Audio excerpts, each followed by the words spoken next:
For this video, magre-review naman tayo ng smartwatch. Suot ko ngayon yung Haylou LS05 or Haylou Solar and didiscuss ko sa inyo kung ano ba yung mga napansin and observations ko within 1 month na ginamit ko siya.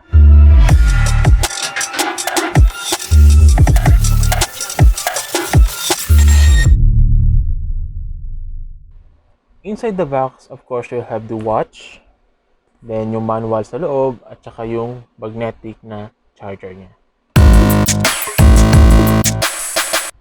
For the design, ang maganda dito sa Haylou Solar is kamukha niya yung mga normal na watch. Tapos, meron siyang features nung mga meron sa smart band, gaya nung nasa Mi Band. Yung body, made of metal, kaso ang matatakpan lang ng tempered glass pag bumili ka is yung mismong nasa watch face o yung screen niya. So, medyo risky kung magasgasan itong bakal, pero on my experience naman sa 1 month na paggamit ko, hindi pa naman siya nagagasgasan. Now, let's proceed to the strap.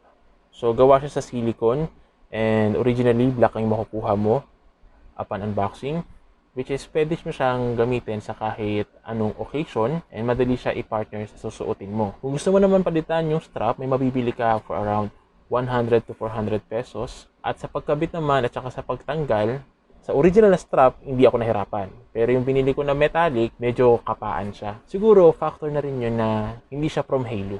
From other manufacturer siya. For the display, Haylou Solar has a round watch face of 1.28 inches na LCD screen and 240 by 240 pixels.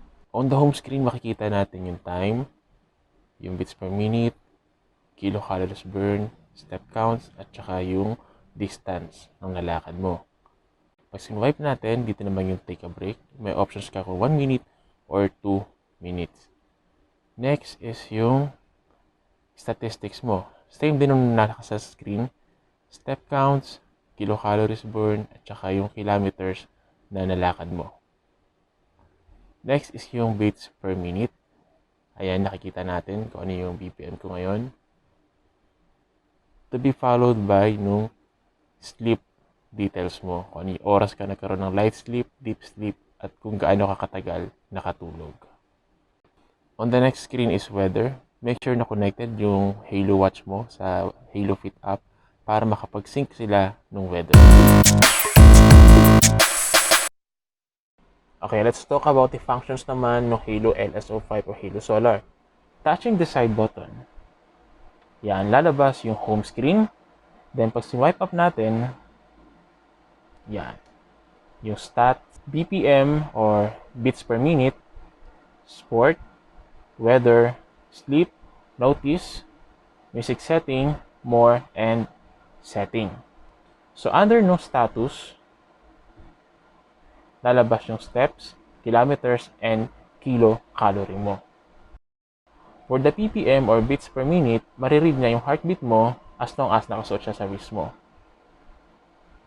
And for the sport, meron siyang 12 professional sports mode. May jogging, fast walking, biking, climbing, spinning, yoga, indoor running, integrated training, gymnastics, basketball, football, and rowing. Weather, as long as connected, yung watch mo at saka sa Haylou Fit app natin, magsisync yung weather status.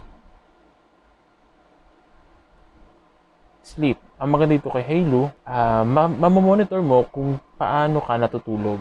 Kung ano yung anong oras ka nagkakaroon ng light sleep, and then anong oras naman papasok yung deep sleep mo. At yung duration o gaano katagal ka natulog.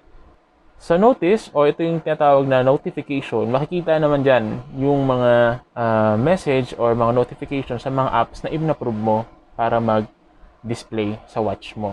An example, dito sa akin, ang nakalagay ay yung sa Viber. So, ayan yung mga naka-display dyan. May mga inasal, tsaka may DOH Philippines. Ang mag-advantage pagka naka-on yung notification mo sa isang app, meron ka na agad na instant idea kung ano yung laman o sino yung nag-message sa'yo. Bagay na bagay ito sa mga taong busy na i-check muna kung ano yung nag-notif bago buksan yung phone niya. O kahit medyo malayo ka sa phone, as long as nasa range siya ng Bluetooth. So dito sa music setting, maganda dito, merong pause, play, at saka merong previews, at saka sa next. So kung tumatakbo ka, gusto mong palitan yung music mo, pinutin mo na lang to kaysa buksan mo pa yung cellphone mo. And kahit pag nasa biyahe ka, nasa labas, para mas less yung risk na manakawan ka ng phone, dito mo na lang sa watch kukontrolin yung pag-change ng music mo. Yun nga lang, wala siyang volume control, shuffle, at saka repeat or loop. Under ng more feature or ng more na button, lalabas yung stopwatch, countdown, find phone, breath training. Under the setting, watch face, brightness, about, power off, and reset. Ngayon, sa watch face, meron siyang naka-default na 5 built-in watch faces. 1, 2, 3, 4, and 5. Etong puti ito yung dinangload ko na watch face. For the brightness naman ng watch, meron siyang 4 setting. Nasa iyo yan, nasa personal preference mo kung gaano kaliwanag mo siya ginagamit. Ayan. Of course, this is the about, power off, and the reset. Haylou Solar has international rating of IP68 or IP68, which means pwede siya kahit sa pawis or mabasa or kahit ilubog mo sa ilalim ng tubig na 1.5 meters hanggang 30 minutes. With regards to battery, Haylou LS05 or Haylou Solar has 340 mAh capacity, which is bigger than Mi Band 4 and 5. Tumagal siya sa akin for more than 1 month, and nung first charge ko sa kanya is yung na-receive ko. Pinul ko agad siya ng 100%, and then yung last charge ko ay kani-kanina lang bago ko umpisahan itong video na to. And it took me for around 2 hours and 16 minutes. Ay butal pa. Para ma-fully charge yung Haylou LS05. For me, medyo matagal yung pag-charge, pero to think na matagal mo rin naman siyang magagamit. So almost more than 1 month, pero 2 hours and 16 minutes ko naman siya charge. Okay na rin naman. Just a tip guys, to prolong the battery ng smartwatch natin, pwede nyo i-disable yung 24-hour monitoring ng heartbeat. Kasi di nyo naman need na i-check it from time to time. So pag disable nyo, ma-activate naman siya once na i-click nyo ulit yung BPM na feature niya. And pagka naka-sport mode kayo, doon siya mag-start na continuous na i-monitor yung beats per minute mo. And another one is to lessen the screen time. So ang sa akin, ginawa ko siyang 5 seconds lang. Kasi pag ako naman ay tumitingin ng relo, angat mo lang, pop up, okay na, tapos na. So I think for the normal person, 5 seconds is enough para makita mo yung oras. Well, unless you're waiting for someone, inoorasan mo siya from time to time. And sabi nga sa website, with 24 hours standby monitoring ng heartbeat mo, malilesen yung itatagal ng battery mo from 30 days to 15 days na lang. Now, proceed naman tayo sa pros and cons ng Haylou Solar or Haylou LS05. For the pros, of course, the price, very affordable siya. I think as of now, ang price niya ay naglalaro around sa 1,300 to 1,400. Next is yung pagiging stylish ng watch. Pwede siya sa kahit anong gender. Pwede rin siya sa kahit anong occasion. Kasi napapalitan mo yung strap. Napapalitan mo yung watch face. Depende sa mood mo or sa look mo. It's up to you. Personality mo, ipakita mo sa watch mo. Next is yung madaling hanapan ng mga replacement strap. So, yun ka naman magaling sa paghanap ng papalit. At saka affordable yung price. Kaya nga nasabi ko, yung mga strap naglalaro around 100 to 400. Baka nga may mas mura pa. It depends kung saan ka makakakita. And fourth is the battery. So, on my experience, tumagal talaga siya ng 30 days and more. Kaya nakakatuwa kasi totoo yung sinabi sa website na tatagal ng 30 days. Pero 15 days lang kung naka-on ng 24 hours yung heartbeat monitoring mo. Vape for the pros is yung IP68 international rating niya. So di ka mag-worry kung suot mo siya habang nag-workout at umuulan or kahit naghuhugas ka ng plato.